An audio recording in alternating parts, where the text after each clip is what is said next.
एक सांगू का? म्हणजे असं दुसऱ्यांच्या मुलींना नावं नका ठेवू हो. आता त्यांची काय परिस्थिती आपल्याला काय माहित ना. म्हणजे आता त्या मुलींवर कसे संस्कार झालेत किंवा त्यांच्या घरातलं वातावरण कसं आहे किंवा त्यांचं आणि आई वडिलांचं बोलणं होतं का, घरातल्यांची देवावरती श्रद्धा आहे का, ह्या सगळ्यावरती ते अवलंबून असतं ना.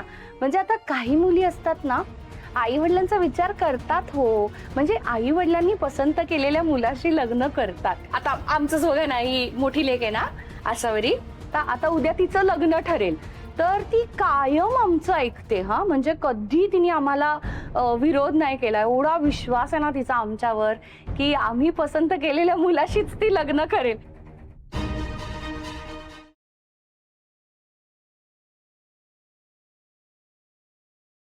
आजच डाउनलोड करा आणि तुमच्या आवडत्या मालिकांचा आनंद लुटा.